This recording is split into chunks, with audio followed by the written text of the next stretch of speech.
Hi everyone. Let's get started talking about your lab, earth materials, rocks. So what is a rock? Last week we did minerals and we learned that minerals are made of elements. So the elements themselves combine to form minerals, and when they do combine they can change their properties. A good example was Na and Cl, sodium and chloride. Chlorine can be a harmful gas, but once you combine it with sodium it is harmless. Now, when minerals combine to form rocks, they maintain their properties. So if we have something like quartz inside our granite, we should be able to rub that section of quartz against glass and it should scratch glass.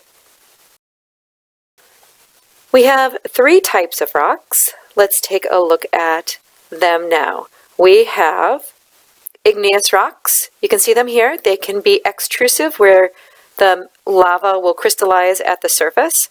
And they can be intrusive, where the magma will crystallize within the ground. Those rocks can then be exposed to agents of weathering, things like wind, water, ice, gravity, and they can break down to form sediments. They can also break down to just form ions that float away in our groundwater, and we'll look at that a bit more. But the particles can then be redistributed and translocated to a new position. Maybe in this example we have sediments that weathered from the mountains and were carried down to a beach. The sediment can then be compacted and cemented, and that process is called lithification, and it can then form a sedimentary rock. We can also have our ions, maybe they can precipitate out of solution, forming some sort of evaporite like our rock salt, and that would also be a sedimentary rock. Moving on to our third type of rock is a metamorphic rock. So if you have an existing rock and it undergoes heat, pressure, and reacts with chemically reactive fluids, we get metamorphism. Now the rock does not fully melt, because if it did it would become a magma again and then crystallize to an igneous rock. So a metamorphic rock, though, is one that is substantially changed, either in its physical properties or in its mineralogy, to a new rock, and that becomes a metamorphic rock, and metamorphism means change. Now, if we were to then melt that, it would become magma and lava that could crystallize again into an igneous rock. The key with this rock cycle is to understand the three major rock types: igneous, sedimentary, metamorphic, and to know the processes like cooling and crystallization, weathering, transport and deposition, lithification, metamorphism, and how those processes lead to creating our rocks. The other thing to understand is we kind of regret calling it a cycle, because that implies it just goes around in the circle, but it really doesn't. You can have a sedimentary rock that then gets melted and returns to become an igneous rock. So any type of rock could become a metamorphic rock as well. So the key for the lab is to be able to classify our rocks and to identify them within each rock group: igneous, metamorphic, and sedimentary. Igneous rocks form when molten rock or magma originate deep within the earth. It solidifies. So these are going to be interlocking crystals. And the key, I love these definitions because the key to identifying them is right there. The key to identifying each igneous rock will be looking at its chemical composition and the cooling rate. What we really mean by cooling rate is going to be the size of the crystals, and we'll look at that closer. Sedimentary rocks are those that form from pre-existing rocks or pieces of once living organisms. The deposits accumulate and then they are lithified again into a sedimentary rock. So there's always some original material that gets incorporated into the sedimentary rock. And metamorphic rocks are those that are substantially changed. They can be originally igneous, sedimentary, or metamorphic rocks. So we like to say that your metamorphic rock had a parent rock. And then metamorphism occurs when there is high heat and pressure. And we'll look at how to classify these and identify them too. The broader goal is for you to be able to walk away understanding, once you identify the specific rock, what does it really tell you about where it formed? And here's just an example. We have a plate boundary where this oceanic lithosphere is subducting beneath continental lithosphere. As it subducts, it creates magma and heat that comes to the surface, and that's a great place to generate igneous rocks from the magma and the lava. It's also a great place to generate metamorphic rocks, represented by these squiggly lines, because you have this hot magma that's moving through, And even at the surface, as those volcanoes then weather away, you can get sediments that fall at the base of the mountains, and that could be sedimentary rocks. Or they could descend down to the beach face, and you could again get sedimentary rocks. We see sedimentary rocks here also on the ocean floor as material rains down from the surface of the ocean. And here is a divergent plate boundary where it looks like magma is coming up and forming new igneous rocks right there. So again, as you learn about your rocks, they'll give you clues as to how the rocks were formed. So let's start with igneous rocks. As I mentioned, we want to look at the chemical composition and we want to look at the cooling rate. And here are 4 different rocks. And if you look at them, the size of the crystals are very different. And that's what we call the texture, okay, or crystal size. And here's what's happening. Here we have a lava flow in Hawaii. We're going to have the minerals that crystallize out, like quartz, olivine, and pyroxene, but when they crystallize together into interlocking crystals, they form the rock basalt. And again, if we go backwards, we need to understand that those minerals are composed of individual elements like silicon, oxygen, iron, and magnesium. So here you can imagine what's happening. We have a magma and the crystals start to grow. The more time it has to grow those crystals, so that means if it is cooling very slowly, the crystals are going to get bigger and bigger and bigger. All right, so that's how the size of the crystals will tell us about the actual igneous environment. If we were to take our magma and force it to the surface as a lava flow, it's going to interact with the air, sometimes even the water, and it's going to crystallize really, really quickly, and you would have tiny crystals if you have crystals at all. Another thing we need to look at, aside from the texture, is going to be the actual minerals that are in there. And in lecture, you should have seen that the types of minerals that you get actually reflect the temperature of the magma. So here we can see at the highest temperatures, we get what we call ultramafic minerals, things like olivine, where they are really dominated by magnesium and iron. That is what mafic means, magnesium and iron, ma and fic. At slightly lower temperatures, we start to get the pyroxenes and the amphiboles. At high temperatures, too, we get the really calcium-rich plagioclase feldspars. But again, as you start to cool, you're going to get actually lighter colored minerals. And eventually, at the lowest temperatures, again, this is still 750 degrees C, so extremely hot. But at these lower temperatures, you're going to get what we call felsic minerals, those that are high in feldspars and silica, things like potassium feldspar, muscovite, and quartz. And so this color coding kind of tells you, because remember, our potassium feldspar is pink. If you ever have pink in your rock, it must be felsic. Now, just to make things difficult, we do use some other terms like granitic, and we'll take a look at that. So here's the chart from your lab book. And the first thing you're going to do is you're going to look at the minerals that are in there. So I see pink in this rock. I'm going to go right away and say that's potassium feldspar. That means I am dealing with this first column of felsic igneous rock. And within felsic rocks, you can see they have a lot of potassium feldspar. They have quartz as well. Then they have muscovite. They can have anywhere from, let's see, that's probably about 15 to maybe 30% of the rock could actually be quartz. As I get into my darker rocks, I know that I would be dealing with, if it's about 50% or somewhere in the middle here, of light colored and dark colored minerals, I'm going to be calling it intermediate. Another word for that is andesitic. And it's going to be rich in amphiboles and plagioclase feldspars. And then if I have a rock that looks greenish to mostly just dark and black, I'm going to be dealing with something that I call mafic or basaltic, and I should be able to pick out maybe some olivine, plagioclase feldspar in that rock. So criteria 1 is the rock composition. Once you know the composition, whether it's this granitic felsic, andesitic intermediate, basaltic mafic, or even ultramafic, though we won't see any of those, I know which column I am dealing with to identify my rock. The next question, though, well, let's take a look at these. Here, you can see everyone has kind of a twin. These are the 6 major rocks that you'll be dealing with. So both of these, the granite and the rhyolite, are granitic. So how do I tell them apart? Well, that brings us to criteria 2, the rock texture. And this is about igneous environments. So here are the main rock textures. If I am fine-grained, then that means that I cannot really see crystals with the naked eye. I would need a hand lens. If it is coarse-grained, I can make out the individual crystals. I'll have flat mineral faces, and I can do that even without a hand lens. If something cooled so quickly that it doesn't even have time to form crystals, then it is actually called a glassy texture.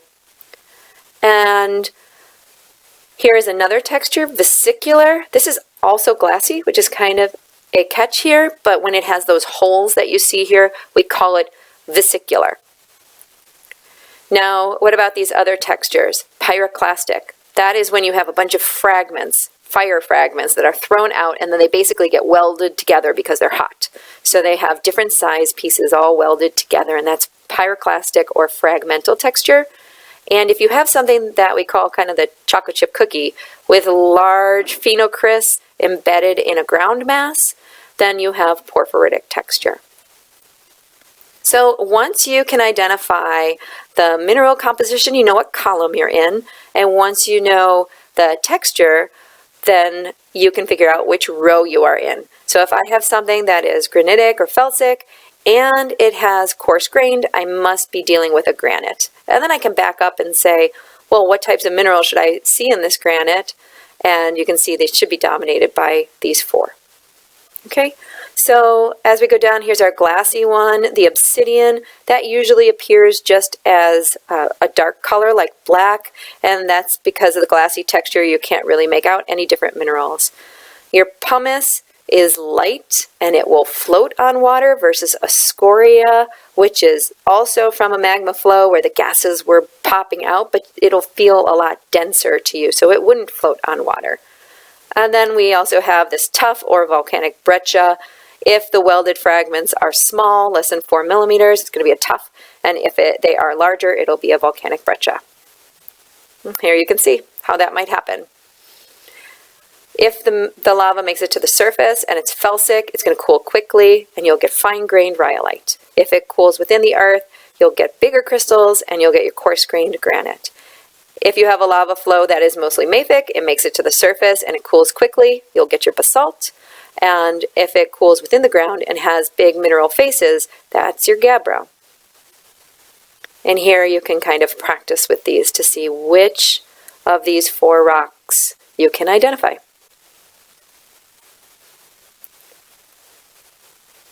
And here's just a broader picture of the different types of igneous environments. So you can imagine things that make it to the surface cool relatively quickly. They should be finer grained. And within the ground, if you have a huge magma chamber, you're probably going to get really big crystals because it keeps that internal heat and cools slowly. If you get a smaller offshoot magma chamber like this little one that becomes a laccolith, then maybe your crystal sizes are a little bit smaller, but they're probably still going to be coarse-grained relative to anything that formed at the surface. All right, so let's move on to sedimentary rocks. Sedimentary rocks, remember, they form from pre-existing rocks or pieces. So first, the thing that happens to them is you take an existing rock and you break it down, either by physical weathering to make physical pieces, or by chemical action. And when it breaks down by chemical action, you can actually create new minerals, like clay minerals. But don't forget that some of the ions are soluble and they're going to float away in your groundwater or your surface water, and later they can recrystallize out of solution and form what we call chemical sedimentary rocks.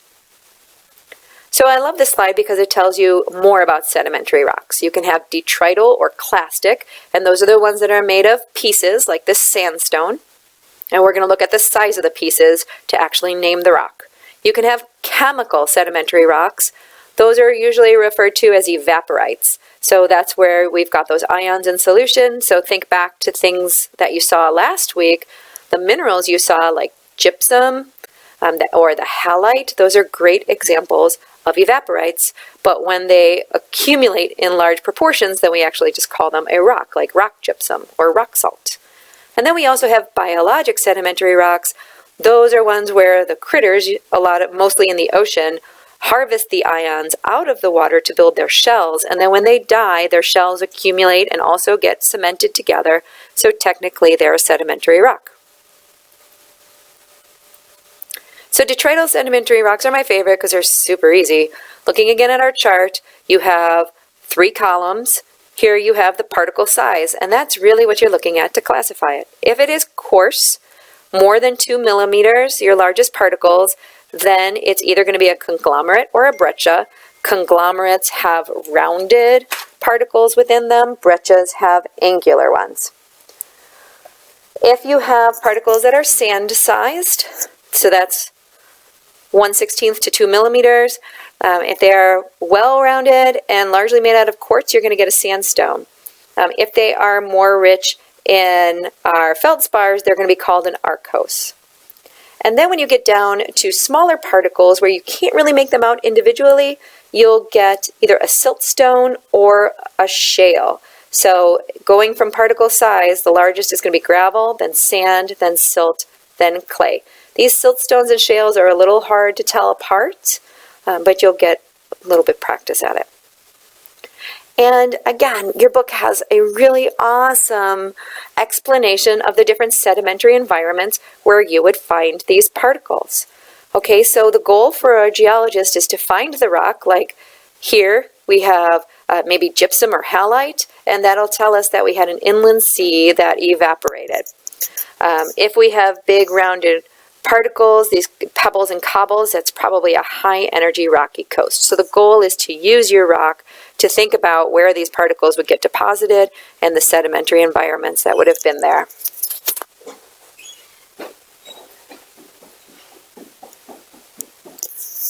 So how do we identify chemical, biological, and organic sedimentary rocks? You have this really detailed chart in both your textbook and in your lab book. So let's just start quick. If you see shells in there, then you are dealing with biochemical limestones. Now, first of all, you can probably see that the biggest part of your chart is going to be made of the mineral calcite or limestones. So, let me back up and look at how would we classify these rocks. The first column is composition, so we need to know what mineral it's made of. How could we find calcite? Hopefully you remember that it will fizz if you test it with acid. Then we have others down here, quartz, gypsum, halite, so you could taste it. And then we have plant fragments. Then we have to look at texture. That's your second criteria. So we're starting with those biochemical limestones. They all fizz, so I know they're limestones, and I can then look at them by particle size. If they have shells stacked on top of shells and you don't see much matrix at all, that's your coquina. If it looks like the shells are embedded into like a limestone mud or matrix again, then you are dealing with a fossiliferous limestone. If the particles are so tiny, these microscopic shells, then you're dealing with a chalk. So you really need to use a hand lens to examine these rocks. Then, if you know that it is limestone because it fizzes, but it doesn't have any evidence of shells, you're going to be working with this upper part of your chart. If it is mostly crystalline, it'll be a crystalline limestone. If the crystals are so small that it really looks pretty smooth, almost like your quartz did last week, then you're going to be dealing with a microcrystalline limestone. And then your travertine. Travertine, a good sample, will show this sort of layering because it's often associated with hydrothermal vents, and so it pours out and then crystallizes. But again, really, really fine crystals is mostly what we see. And then at the bottom part of our chart, we have our other sedimentary rocks. These are made of different mineralogies. Your quartz will form a rock that we call chert. This is what we call cryptocrystalline. You can't see any crystals. It's so smooth. Now, different colors of chert exist, and you can see that up here. So if it's dark, we call it flint. If it's red colored, we call it jasper. And again, if it's light colored, it's chert. And these are the types of chemical sedimentary rocks that were used to form arrowheads and a lot of tools by Native Americans because it is so strong because of its cryptocrystalline nature and because it's made out of that really strong mineral quartz. Then we have gypsum. and you can apply the same mineral test that you did last week. All right, so see how you can scratch this to identify whether it is gypsum, and you might see these features like striations in there. Halite, as I mentioned, it should taste like salt. Now it may not show your nice cubic crystal structure because in the rock form sometimes that's harder to see, but it will still follow your other mineralogical tests. And then our last one is going to be coal. Coal is a sedimentary rock made of plants, and in order to make the coal, you have to have a really organic rich environment like a peat that you use in your garden. You have to isolate it away from air and water, squeeze, compress it, and expose it to heat. So you can see that gradation here. Peat becomes a really soft brown coal sedimentary rock that we call lignite. If it gets exposed to more heat and pressure, it can actually be called bituminous coal, which is another soft black coal instead of brown. And then I always talk about coal last because if we expose it to even more heat and pressure, it can actually become a metamorphic rock that we call anthracite. And the fact that we have coal points back to this geologic time called the Carboniferous, when we had land masses that were sitting near the equator, so it was very warm. It was a very tropical environment with a lot of organic material, like a big tropical forest. And we don't have those conditions anymore with big land masses sitting there. So we don't have these big peat environments and swampy environments to generate the coal. And that's what makes it a finite resource. So let's finish up with our metamorphics. Our metamorphics are again rocks that have changed from their original igneous sedimentary or metamorphic form. There is not melting, but they change substantially. So let's look at how we classify those. There's basically two groups, foliated and non-foliated. And foliated means that we have squeezed the minerals so they have elongated and formed what look like layers or platy and sheet-like structures. And then we have the non-foliated ones that actually look very much like igneous rocks. They have large crystals that are interlocking and they look very uniform throughout the entire rock. So the way that we would use this chart is first we would look at its texture. If it is non-foliated, it's either going to be marble or quartzite. And if it is foliated, we have to look at the extent of foliation to understand which rock it is. So let's look. The two main non-foliated rocks you're going to look at are marble and quartzite. Quartzite is made out of quartz, so what are some of the tests that you could do? Maybe see if it reacts with acid. It should not. And does it scratch glass? Maybe. If we look at our marble, marble is made of calcite. So if you scratch this one, you have to scratch it first. It should react with acid. Let's talk about metamorphism. When you have a parent rock and it is squeezed under low temperatures, we can get what we call low-grade metamorphism. It doesn't change substantially from the parent rock. If it undergoes a high degree of metamorphism, it can become folded and exhibit banding. That's our most extreme example of metamorphism. So here we have our series of metamorphic rocks. And when we start with our lowest grade, we can see that this is increasing metamorphism. Increasing change from our parent rock, which happens to be a shale. The slate looks very much like the shale, sometimes hard to tell apart, but if you tap on it with a nail, it'll sound tinny. The phyllite gets shiny, which is typical of metamorphic rocks, and it's a little bit more wavy. By the time you get to the gneiss, which is the highest grade metamorphism, you see that the light and dark minerals have formed bands. So this is the progression: slate, phyllite, schist, and gneiss. And you can read the descriptions here for yourself. Slate, of course, I should note, comes in many different colors depending on what other minerals might be in there. So it can be gray, red, black, even a greenish. And what this can tell me again is about metamorphic environments. If I have this convergent plate boundary here, the pressure and the heat and the chemically reactive fluids are going to be greatest in the center. So I might find my gneiss. As I move away, I might get into my schist, then into my phyllite, and then finally into my slate. So again, helps us interpret environments.